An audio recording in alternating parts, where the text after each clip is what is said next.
Hello दोस्तों, कैसे हैं आप सब। स्वागत है मेरे यूट्यूब चैनल में। दोस्तों, आज रसायन विज्ञान के भाग 6 में हम सॉल्यूशन चैप्टर यानी कि विलयन इसका अध्ययन करेंगे। तो स्टार्ट करते हैं वीडियो। दोस्तों, दो या दो से अधिक पदार्थों का समांग मिश्रण विलयन कहलाता है, जिसमें किसी निश्चित ताप पर विलेय और विलायक की आपेक्षिक मात्राएं एक निश्चित सीमा तक निरंतर परिवर्तित हो सकती हैं। किसी विलयन में विलेय के कणों की त्रिज्या 10⁻⁻7 सेंटीमीटर से कम होती है, अतः इन कणों को सूक्ष्मदर्शी द्वारा भी देखा जा सकता है। विलयन अस्थायी एवं पारदर्शक होता है।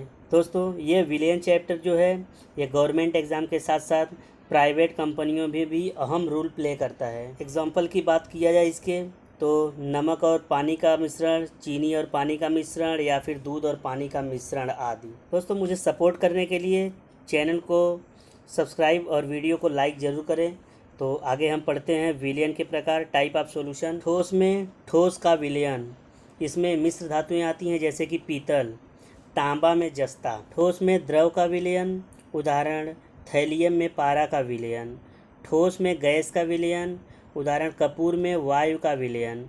द्रव में ठोस का विलयन, उदाहरण पारा में लेड का विलयन। 5वां नंबर पे है द्रव में द्रव का विलयन, उदाहरण जल में अल्कोहल का विलयन। 6वां नंबर द्रव में गैस का विलयन, जल में कार्बन डाइऑक्साइड का विलयन। 7वां गैस में ठोस का विलयन, धुआं वायु में आयोडीन का विलयन। गैस में द्रव का विलयन, कुहरा बादल अमोनिया गैस आदि का जल में विलयन। 9वां है गैस में गैस का विलयन, उदाहरण इसका है वायु गैसों का मिश्रण आदि। इसके बाद है विलेय और विलायक, सोल्यूट एंड सॉल्वेंट। विलयन में जो पदार्थ अपेक्षाकृत अधिक मात्रा में होता है उसे विलायक कहते हैं, तथा जो पदार्थ कम मात्रा में उपस्थित रहते हैं उन्हें विलेय कहते हैं।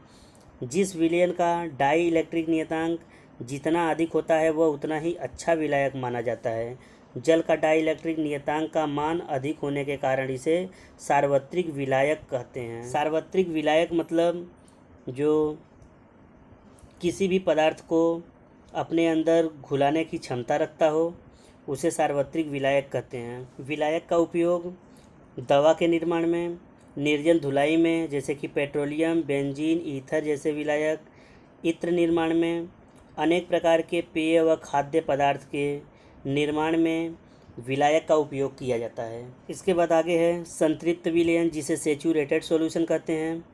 किसी निश्चित ताप पर बना ऐसा विलयन जिसमें विलेय पदार्थ की अधिकतम मात्रा घुली हुई हो, संतृप्त विलयन कहलाता है। असंतृप्त विलयन, किसी निश्चित ताप पर बना ऐसा विलयन जिसमें विलेय पदार्थ की और अधिक मात्रा उस उच्च ताप पर घुलाई जा सकती है, असंतृप्त विलयन कहलाता है। जैसे हम मान लेते हैं कि पानी में चीनी को खूब घुला दिया और अगर वो नहीं घुल रहा है तो उसको गर्म कर दें, तो गर्म करने के बाद वो पूरा घुल जाएगा। उसके बाद और भी थोड़ा ऐड करेंगे तो वो गर्म पानी में और भी थोड़ी मात्रा घुल जाएगी, इसे ही असंतृप्त विलयन कहते हैं। इसके बाद है अति संतृप्त विलयन, जिसे सुपर सेचुरेटेड सॉल्यूशन कहते हैं। ऐसा संतृप्त विलयन जिसमें विलेय की मात्रा उस विलयन को संतृप्त करने के लिए आवश्यक विलेय की मात्रा से अधिक घुली हुई हो, असंतृप्त विलयन कहते हैं। इसके बाद हम आगे पढ़ते हैं विलेयता, जिसे सोल्युबिलिटी कहते हैं। किसी निश्चित ताप और दाब पर 100 ग्राम विलायक में घुलने वाली विलेय की अधिकतम मात्रा को उस विलेय पदार्थ की उस विलायक में विलेयता कही जाती है। विलेयता बराबर होता है विलेय की मात्रा बटे विलायक की मात्रा इंटू 100। किसी पदार्थ की विलायक में विलेयता विलायक तथा विलेय की प्रकृति पर, ताप एवं दाब पर निर्भर करती है। इसके बाद विलेयता के लिए कुछ फैक्ट हैं। विलेयता पर ताप का प्रभाव, सामान्यतः ठोस पदार्थों की विलेयता ताप बढ़ाने से बढ़ती है। कुछ ठोस पदार्थों की विलेयता ताप बढ़ाने से घटती है, जैसे कि sodium sulphate, calcium hydroxide, calcium nitrate आदि। किसी द्रव में गैस की विलेयता ताप बढ़ने से घटती है। उदाहरण के तौर पे देखा जाए तो पेप्सी और थम्स अप को अगर बॉयल किया जाए तो उसमें कार्बन डाइऑक्साइड गैस मुक्त हो जाएगी और बाकी का शुगर और पानी का सॉल्यूशन बचेगा। इसके बाद है विलेयता पर दाब का प्रभाव। दाब बढ़ाने पर द्रव में गैस की विलेयता बढ़ती है। विलयन का सांद्रण किसी विलायक या विलयन की इकाई मात्रा में उपस्थित विलेय की मात्रा को विलयन का सांद्रण कहते हैं। दोस्तों, इसको सिंपल वे में समझा जाए तो 2 गिलास में पानी रखते हैं, जिसमें एक गिलास में 1 चम्मच नमक डालते हैं, दूसरे में 2 चम्मच नमक डालते हैं और दोनों को अच्छी तरह से मिक्स कर लेते हैं। तो जो 1 चम्मच वाला नमक डाला रहेगा उसमें कम कंसंट्रेशन और उसमें 2 चम्मच डाला रहेगा उसमें ज़्यादा नमक का कंसंट्रेशन रहेगा। इसके बाद आगे हम पढ़ते हैं परिक्षेपण, जिसे डिस्पर्सन कहते हैं। जब किसी पदार्थ के कण दूसरे पदार्थ के कणों के इर्द गिर्द फैला दिए जाते हैं तो यह क्रिया परिक्षेपण कहलाती है। परिक्षेपण के फलस्वरूप 2 प्रकार के पदार्थ बनते हैं। नंबर 1 विषमांग पदार्थ, जिसे निलंबन या कोलाइड कहते हैं। नंबर 2 समांग पदार्थ, जिसे वास्तविक विलयन कहते हैं। विषमांग पदार्थ ऐसे मिश्रण जिनमें 2 या 2 से अधिक अवयव उपस्थित होते हैं तथा उन्हें अलग अलग देखा जा सकता है, ऐसे मिश्रण को विषमांग मिश्रण या विषमांग पदार्थ कहते हैं। उदाहरण तेल और पानी का मिश्रण आदि। समांग पदार्थ, जिसे वास्तविक विलयन कहते हैं, ऐसे मिश्रण जिनमें 2 या 2 से अधिक अवयव उपस्थित होते हैं किंतु उन्हें अलग अलग देखा नहीं जा सकता है, ऐसे मिश्रण को समांगी मिश्रण कहते हैं। उदाहरण नमक और पानी का मिश्रण आदि। इसके बाद है नेक्स्ट निलंबन, जिसे सस्पेंशन कहते हैं। इनमें परिक्षेपित कणों का आकार 10⁻³ सेंटीमीटर टू 10⁻⁴ सेंटीमीटर या इससे अधिक होता है। इन्हें आँखों से देखा जा सकता है। इसके कण छन्ना पत्र के आर पार नहीं जा सकते हैं।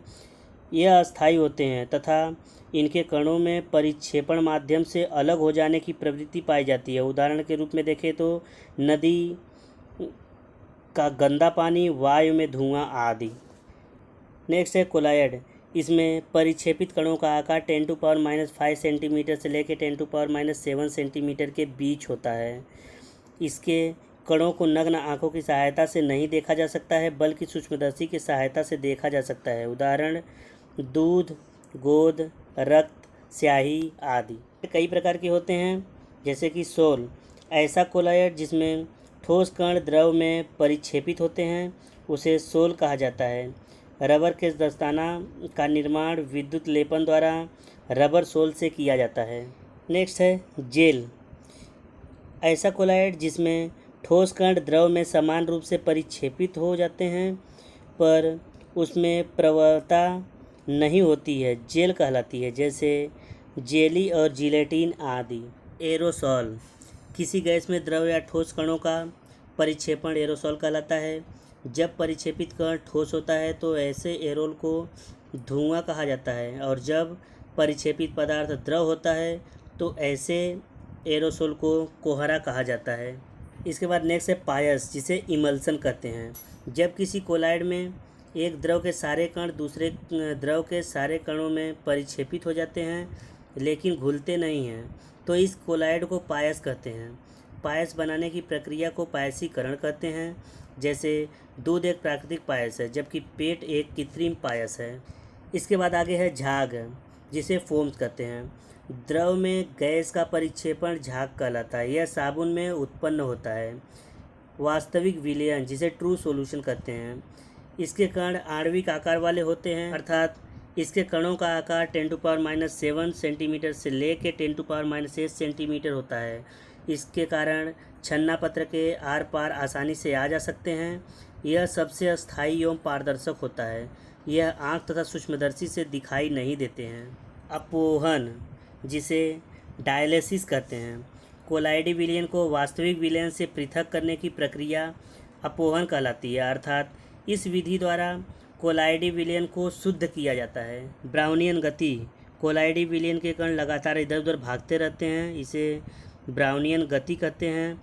यह गति कोलाइडल कणों की प्रकृति पर निर्भर नहीं करती है। इसके बाद है स्कंदन, जिसे कोआगुलेशन कहते हैं। जब कोलाइडी विलयन में कोई विद्युत अपघट्य मिलाते हैं तो कोलाइडी कणों का आवेश उदासीन हो जाता है और उसका अवक्षेपण हो जाता है। इसे स्कंदन कहते हैं। टिंडल प्रभाव, जब किसी कोलाइडी विलयन में तीव्र प्रकाश गुजारते हैं और इसके लंबवत रखे सूक्ष्मदर्शी से देखते हैं तो कोलायड कण काली पृष्ठभूमि में आल्पिन की नोक की भांति चमकने लगते हैं। इसे टिंडल प्रभाव कहते हैं। टिंडल प्रभाव का कारण प्रकाश का प्रकीर्णन है।